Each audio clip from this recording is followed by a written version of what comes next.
That's really good. And we're live. And tonight's broadcast, we're going to be talking about mental illness on the phora.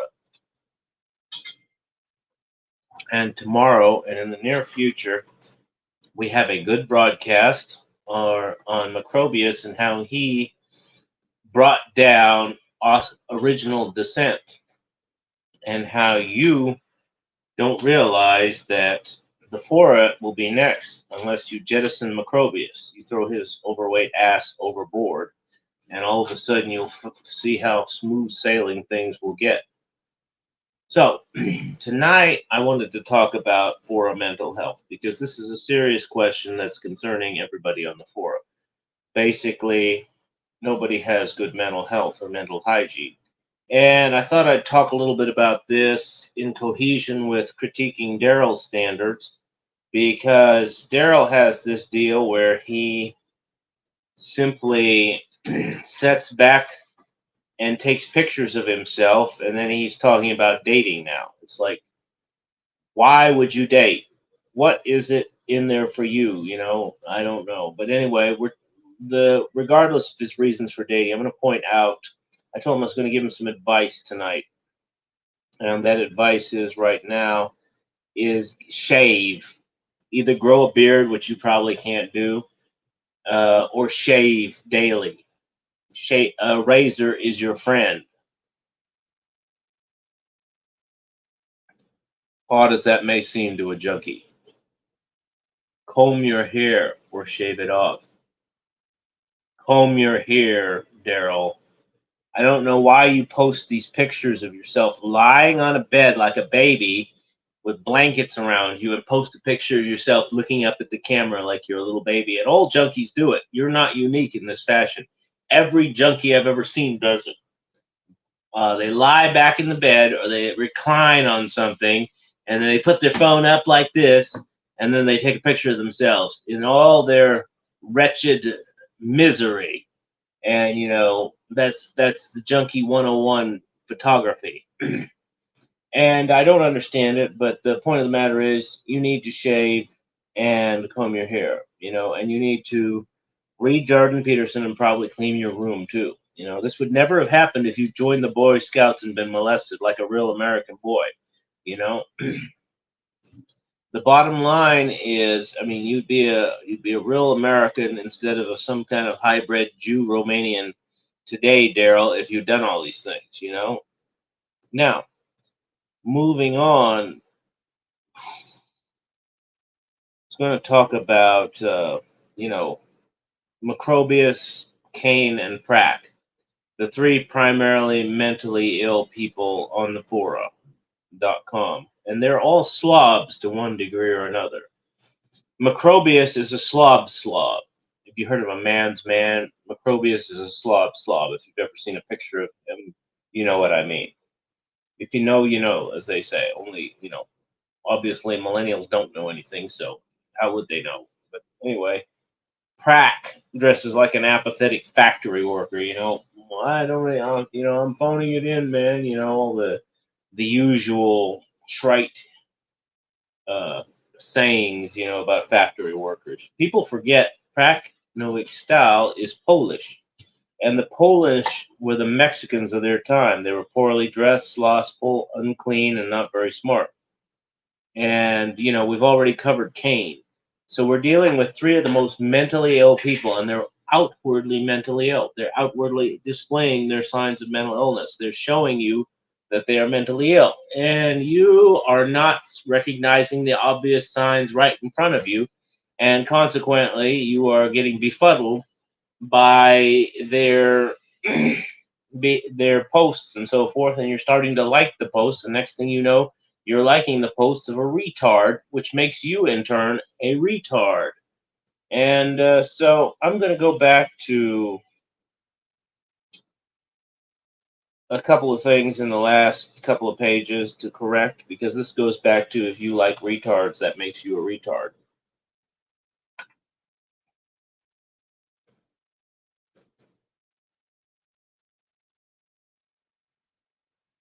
I had some. Who was this? Who was the last reply? It's like some midwit decides to take the side and contradict me. It's there's he says whites aren't dumber today. If they were, there'd be no need for affirmative action. That doesn't even make sense. There's never been any need for affirmative action. That makes no sense whatsoever.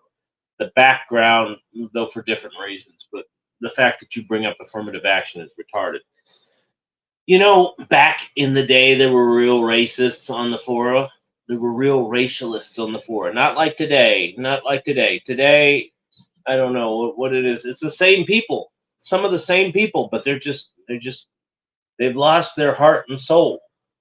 They don't have their heart and soul, and they're just husks of individuals wandering around. Empty, nothings, just mere shells of what they were. And so, he's complaining that, whites are browbeaten and keep their mouths shut. And no, there isn't much choice as things are now. Now, this is the typical cook mindset. The bottom line is anybody who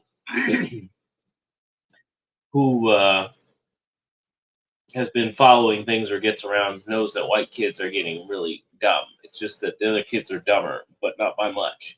So there's hardly an effective medium for measuring who's stupider, a black kid or a white kid in today's society. And that's what I'm getting at. That's my primary point. It's who has the effect. It doesn't matter who has the effective brain power. It's almost like with most people, it's like, yeah, this country. Let's say the person was a country, and the country had resources, like gold and silver and coal. Who cares if they have the resources if they don't have the capacity to mine those resources? So, suppose the white brain is a little larger than the non-white brain. It doesn't matter at this point because the white can't access that part of their brain. They don't have the capacity to do so. So that makes them just like everybody else. So the great leveling has happened, and I'm correct. And this midwit thinks he can contradict me on a point like that. And then as I addressed his other point in that other video, so I'm going to go there. And then Kane, of course, complaining about me being a host. I'm a brilliant host, and I can talk extemporaneously for days. None of you can do that, and that's what gives me my bully pulpit. It's not because I actually have a bully pulpit. It's because you have to sit there and take what I have to say because you can't speak like me. And that's the gist of the matter. Pratt can't get out here and argue with me. Kane can't argue with me. Nobody can argue with me. That makes me de facto the boss.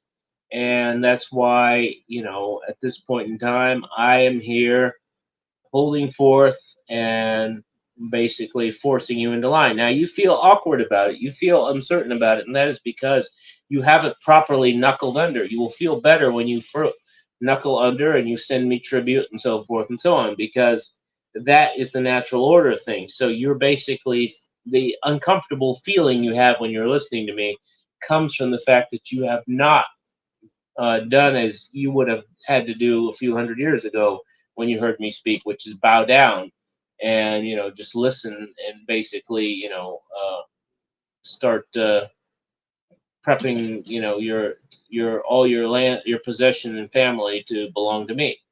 So this is a common misapprehension about your feelings. A lot of people think they feel this way because of this reason, and I'm explaining why you actually feel this way. It's not because of the cope reason you came up with. It's because of the natural order of things, so to speak. So, what else? Cain claiming to be a volcel. Cain is not a volcel. A volcel has a choice, voluntary celibate. And Cain did not invent celibacy more. And there's some idiot again engages with him, R. Crowley. Who is this R. Crowley? He goes in with this autistic. So, by definition, voluntary goes back thousands of years. Well, yes, that's a no-brainer. And Cain's not a voluntary celibate. A voluntary celibate is somebody who has a choice in the matter. Cain has never had a choice in the matter. So why wouldn't he be a how could he be a voluntary celibate if he had no choice? He had no opportunity to not volunteer, or to volunteer. Either way, he had no choice. He is in the position, and that makes him an incel, an involuntary celibate. He did not have the choice to be celibate. He did not have the choice. I have this choice here. I have this choice here. You didn't have two choices. You had one choice, to be celibate. So you are an involuntary celibate, Daryl, as we all knew. But I'm glad I could correct you on this misapprehension of yours as well. And then you don't have sympathy for incels. Julian Lee. I interviewed Julian Lee back in the day, and I don't remember you being particularly interested in anything he had to say, Kane, because you were too self-absorbed. It's funny how people get self-absorbed, and somehow, while being self-absorbed, they manage to absorb words coming from other people and later regurgitate them as if they were their own. And this is a common thing you see with these clinical narcissists. But in any case, I'm going to close this broadcast off soon with a warning to avoid the company of these people, Prack, Mac, and Kane. I wish he had a call him Dak. No. These three guys are your mortal enemies. They are trying to ruin your life, and association with them will bring you down. And you have to remember this. And you have to remember that your future is incumbent on these individuals for various reasons, being that Pratt works for the FBI and so forth and so on. And, he's now holding this forum hostage and, this, that, and the other. But the bottom line is that better mental health can be had by not suffering retards and dementia patients.